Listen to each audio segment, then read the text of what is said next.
महिलांची दैनंदिन अवस्था अशी करून टाकली आहे मोदी सरकारने। कारण घरात जेव्हा सुरुवात होती सकाळपासून ती सिलेंडरपासून होते आणि चहा पाणी जे दैनंदिन कुटुंबाच्या जी सुरुवात असते ती त्या सुरुवातीसाठी सिलेंडरचे हाल करून टाकले। म्हणजे 25 दिवसामध्ये सिलेंडर मिळणार, 45 दिवसामध्ये ग्रामीणमध्ये सिलेंडर मिळणार।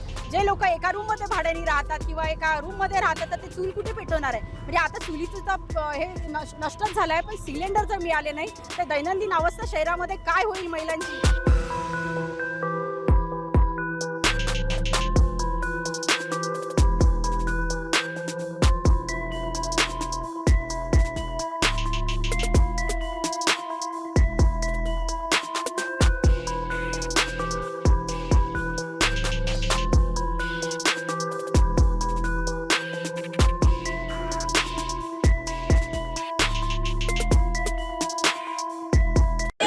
भाजप हटाओ, भाजप हटाओ, काँग्रेस पक्षाचा विजय असो, काँग्रेस पक्षाचा विजय असो, मोदी सरकारचा शीश करिए मोदी सरकार, शीश करिए मोदी सरकार।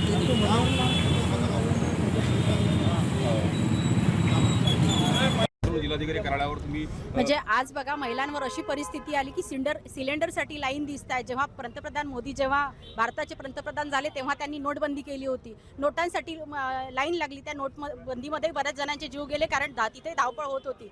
कोविडमध्ये ऑक्सिजन मिळत नव्हता, ऑक्सिजनसाठी लाईन होती।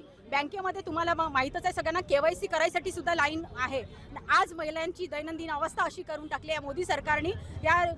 कारण घरात जेव्हा सुरुवात होती सकाळपासून ती सिलेंडरपासून होते आणि चहा पाणी जे दैनंदिन कुटुंबाच्या जी सुरुवात असते ती त्या सुरुवातीसाठी सिलेंडरचे हाल करून टाकले। म्हणजे 25 दिवसामध्ये सिलेंडर मिळणार, 45 दिवसामध्ये ग्रामीणमध्ये सिलेंडर मिळणार। जे लोक एका रूममध्ये भाड्याने राहतात किंवा एका रूममध्ये राहतात तर ते चूल कुठे पेटवणार आहे? म्हणजे आता चुलीचं तर हे नष्टच झालं आहे, पण सिलेंडर जर मिळाले नाही तर दैनंदिन अवस्था शहरामध्ये काय होईल महिलांची? म्हणजे आज बघतोय आपण सिलेंडरसाठी तुम्हाला पोलीस प्रोटेक्शन घ्यावं लागत आहे, तिथे सुद्धा लाईन लागलेली आहे। म्हणजे अशी अवस्था शहरामध्ये भारतामध्ये निर्माण या मोदींनी करून ठेवलेली आहे। याची व्यवस्था त्यांनी आधी लावायला पाहिजे होते। म्हणजे याचा सर्वात जास्त पडी महिला पडत आहे, कारण महिलांना त्यांचं कुटुंब चालवावं लागते, घर चालवावं लागते, तर ते किती कशी बेकार परिस्थिती पुढे होणार त्यांची। या सगळ्या गोष्टीला महिलांना समोर जावं लागते आहे।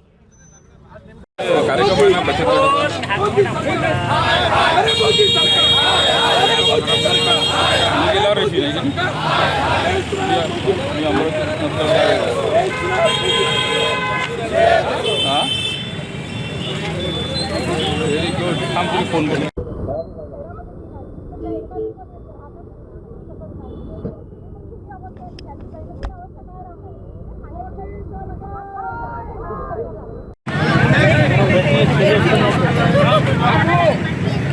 मोदी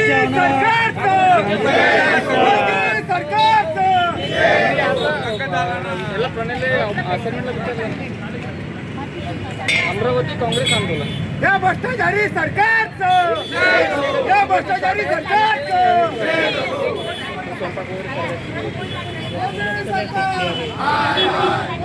सरकार